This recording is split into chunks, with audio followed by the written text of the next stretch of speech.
Hello बच्चों, आज हम पढ़ने वाले हैं गॉस का प्रमेय कि आखिर हमारा गॉस का प्रमेय होता क्या है। ये जो प्रमेय होता है ये हमारे लिए बहुत इंपॉर्टेंट होता है। ये हमारे बोर्ड एग्जाम के 1 सेट 2 सेट 3 सेट या फिर 4 सेट में भी पूछ सकता है। तो आइए देखते हैं कि जो हमारा गॉस का प्रमेय है आखिर है क्या।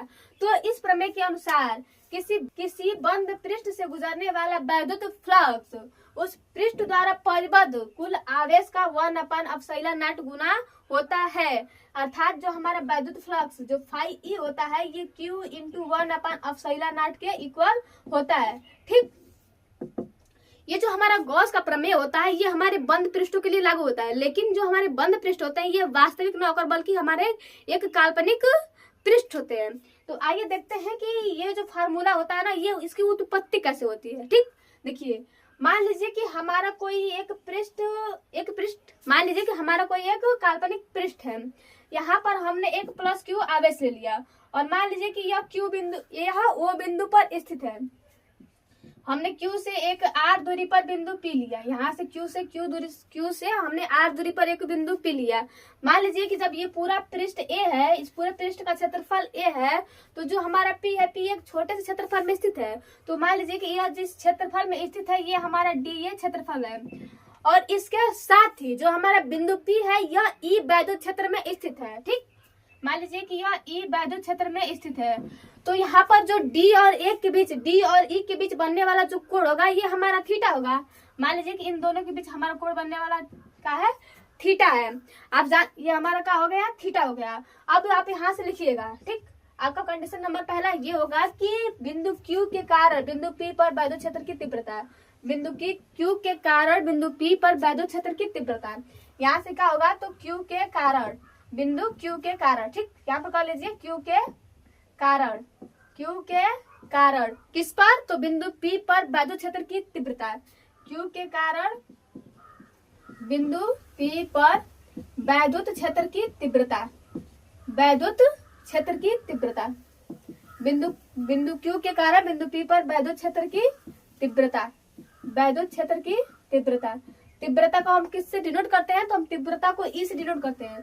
तो जो हमारा ई होगा ये होगा हमारा 1/4πε0 इंटू क्यू अपान क्या हो जाएगा हमारा आर स्क्वायर हो जाएगा। जो हमारा बिंदु क्यू के कारण बिंदु पी पर आरोपित जो हमारा विद्युत क्षेत्र की तीव्रता होगी ये हमारा होगी 1/4πε0 into Q upon R square होगा। इसके बाद हम क्या करते हैं, देखिए, अगर हम इसको इसके यहाँ से मिला दें और इसको हम यहाँ से मिला दें तो हमें एक ना घनकोण की प्राप्ति हो जाएगी। अगर हम इस जो हमारा पृष्ठ को अगर हम केंद्र से मिला दें तो वहां पर हमें घनकोण की प्राप्ति हो जाएगी। तो यहाँ पर DA क्षेत्रफल के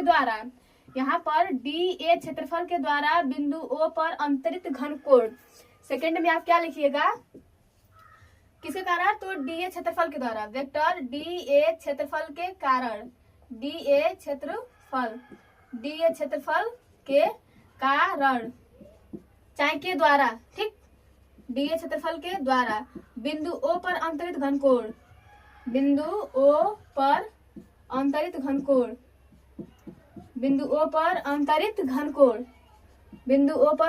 घनकोण हमारा क्या हो जाएगा, तो जो हमारा DW होगा इसको द्वारा, चूंकि यह एक छोटा सा क्षेत्रफल है तो क्षेत्रफल छोटा सा है तो केंद्र पर छोटा ही ना कोऑर्डिनेट करेगा। तो मान लीजिए जो हमारा DW है ये हो जाएगा हमारा DA cos theta upon R square, जो हमारा DW होता है, जो हमारा घनकोण होता है ये हमारे DA cos theta upon R square की इक्वल होता है। मतलब जो घनकोण होता है ना, घनकोण का यह सूत्र होता है कि ये DA cos theta upon R square की इक्वल होता है। आता कैसे है बताऊंगी तो आपका माइंड उधर चला जाएगा, तो कोई जरूरत नहीं, बस इतना याद रखिएगा कि जो हमारा घनकोण होता है DW, इसको बस याद रखिएगा, ये होता है हमारा DA cos theta upon R square के इक्वल होता है। ये हो गया ना। अब हमें इसको प्रूफ करना है कि जो हमारा Q होता है ये 1 इंटू ε0 के Q इंटू 1/ε0 के गुना के इक्वल होता है। ठीक, हम फाइंड करते हैं कि ये जो हमारा DA क्षेत्रफल है ना, इस DA क्षेत्रफल से कितने हमारे फ्लक्स गुजर रहे हैं। तो क्षेत्रफल DA से गुजरने वाले फ्लक्सों की कुल संख्या है। तो यहाँ पर हमारा हो जाएगा D फाई ई जो हो जाएगा ये हो जाएगा हमारा vector E dot vector DA के इक्वल हो जाएगा। आपने फिजिक्स क्लास 11 में एक फार्मूला पढ़ा होगा कि जो हमारा ना वेक्टर A डॉट जो हमारा वेक्टर B होता है ये हमारे इक्वल होता है A dot B cos theta के, A dot B cos theta के इक्वल होता है। जो वेक्टर a इंटू बी होता है ये हमारे a dot B cos theta के इक्वल होता है। बस इसी तरह यहाँ पर रख दीजिए, a की जगह हमारा क्या है तो e है और b की जगह हमारा क्या है तो d है। तो यहाँ पर हमारा हो जाएगा d फाई e बराबर क्या हो जाएगा तो ये हो जाएगा e dot D a into cos theta. अब यहाँ पर हमारा E क्या है तो E हमारा है वैद्युत क्षेत्र की तीव्रता है। तो अब हम समीकरण 1 से E के मान को पुटअप कर देंगे। तो यहाँ पर हम लिखेंगे समीकरण 1 से E के मान को पुटअप करने, ठीक। समीकरण 1 से E के मान को रखने पर, ठीक, E के मान को रखने पर, समीकरण 1 से E के मान को रखने पर, ठीक, हमारा क्या हो जाएगा तो ये हमारा हो जाएगा डी फाई ई इक्वल में हमारा क्या हो जाएगा ई की जगह हो जाएगा हमारा 1/4 pi epsilon not into Q upon R square.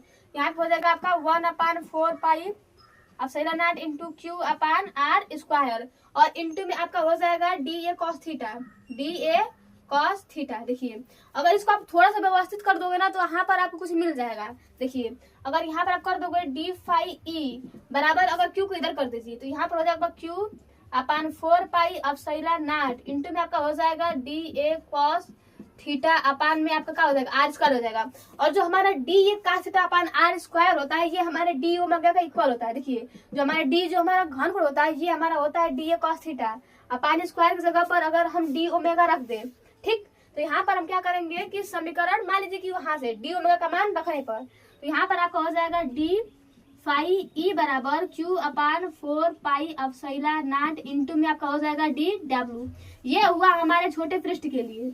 हमारे छोटे पृष्ठ से गुजरने वाले वैद्युत फ्लक्स की संख्या हमारी क्या हो जाएगी तो डी फाई ई इक्वल में हमारा Q upon 4 pi epsilon not into D W. ये हमारे छोटे पृष्ठ के लिए हो। अगर हम संपूर्ण पृष्ठ के लिए निकाले वैद्युत फ्लक्स की संख्या तो यहाँ पर आप कर सकते हो कि संपूर्ण पृष्ठ के लिए, यहाँ पर देख लीजिए संपूर्ण पृष्ठ के लिए यहाँ पे आपका हो जाएगा संपूर्ण पृष्ठ के लिए वैद्युत फ्लक्स की संख्या, संपूर्ण पृष्ठ के लिए वैद्युत फ्लक्सों की संख्या। तो क्या हो जाएगा तो यहाँ पर हो जाएगा अगर आप समाकलन कर देंगे तो डी फाई की जगह हमारा फाई बस ई रहेगा, समाकलन करने पे डी हट जाएगा क्योंकि हम छोटे को तो कर नहीं रहे हैं बड़े कर रहे हैं। तो यहाँ पर हो जाएगा आपका फाई ई, ये आपका क्या हो जाएगा फाई ई बराबर हो जाएगा समाकलन में Q upon 4 pi epsilon not into में डी डब्ल्यू। क्योंकि जो हमारा phi Q upon 4 pi epsilon not है ये हमारा एक नियतांक है, इसको बाहर कर लीजिए। तो यहाँ पर हो जाएगा आपका फाई ई बराबर Q upon 4 pi epsilon not into में हमारा डी डब्ल्यू होता है, ये संपूर्ण पृष्ठ के लिए होता है। तो संपूर्ण पृष्ठ के लिए डी डब्ल्यू का जो मान हो जाएगा ये हमारा हो जाएगा 4 पाई। यहाँ से हमारा क्या हो जाएगा 4 पाई से 4 पाई कैंसिल आउट कर दीजिए तो आपका हो जाएगा फाई ई इक्वल में क्यू अपान एप्सिलॉन नॉट। यही जो हमें प्रूफ करना था और हमारा जो गॉस का प्रमेय था गॉस प्रमेय की उत्पत्ति का हमें सिद्धि हो गया। देखिए कैसे हुआ तो बस मान को हमने पुटअप कर दिया और हमारा गॉस का प्रमेय सिद्ध हो गया। तो आज के लिए बस इतना ही, मिलते हैं फिर अगले वीडियो में।